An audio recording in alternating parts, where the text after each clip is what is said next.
दूसरी बात, एनसीईआरटी का क्या करना है? देखिए, एनसीईआरटी कायदे से जिस उम्र में पढ़ लेनी चाहिए थी तब तो पढ़ी नहीं हम लोगों ने, है ना। एनसीईआरटी पढ़ने का मौका जीवन में सबको मिलता है शुरू में, लेकिन उस समय आइडिया नहीं होता कि इसका महत्व कितना है, तो उस समय तुमने पढ़ी नहीं।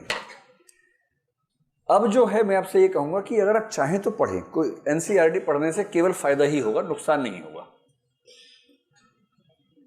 अगर चाह रहे हैं, इच्छा है, पुस्तकें भी हैं, समय भी है, मन भी कर रहा है पढ़ने का, तो पढ़ लीजिए, फायदा ही होगा। एक दो सवाल एक्स्ट्रा सॉल्व हो जाएंगे।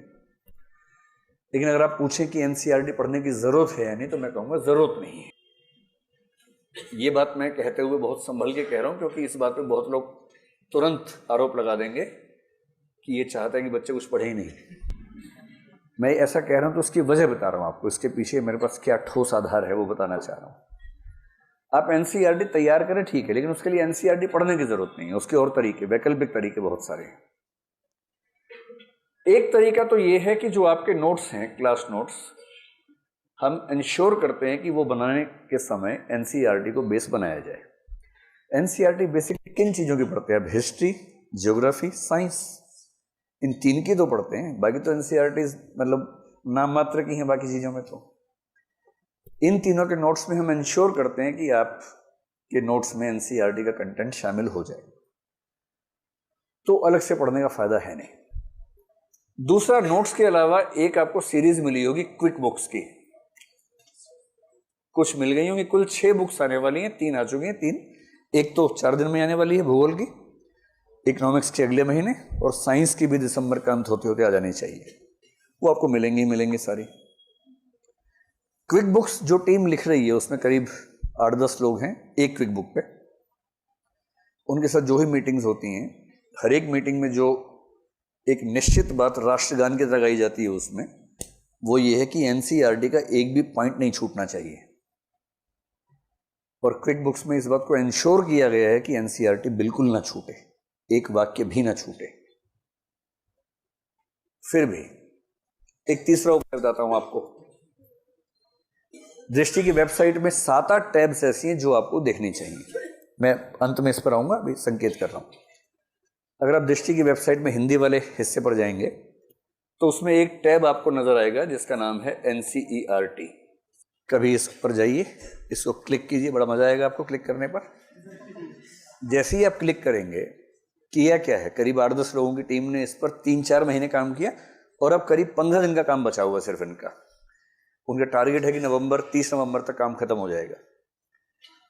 आप जैसे ही एनसीईआरटी के अंदर जाएंगे, सारे सब्जेक्ट्स के नाम लिखे होंगे, हिस्ट्री, ज्योग्राफी, वो सब लिखा होगा। सामने क्लास के नंबर लिखे होंगे, जैसे हिस्ट्री क्लास 6, 7, 8, 9, 10, 11 ओल्ड, 11 न्यू, 12, ऐसे लिखा होगा।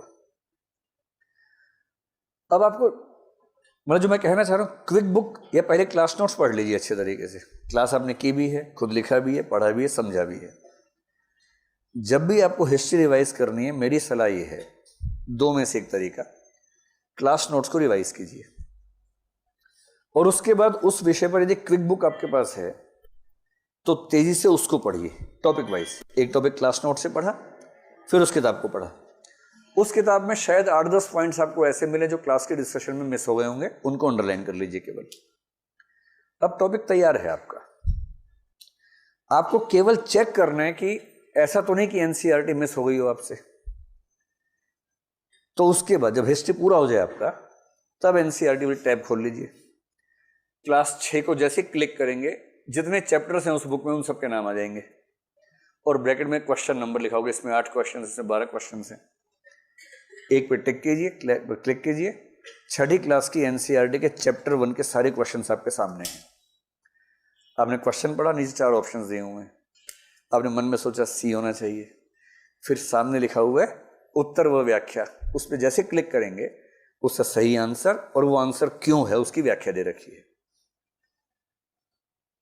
जिस दिन आपका एक सेगमेंट तैयार हो जाए, जल्दबाजी मत कीजिए, सबसे पहले क्लास नोट्स को ध्यान से रिवाइज कीजिए।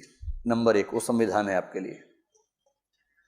उसके बाद अगर उस विषय पर क्विक बुक है, जो कि सभी पे है ही, कहने की बात नहीं, केवल कल्चर पे नहीं है, कल्चर पे अलग से किताब है ही आपके पास।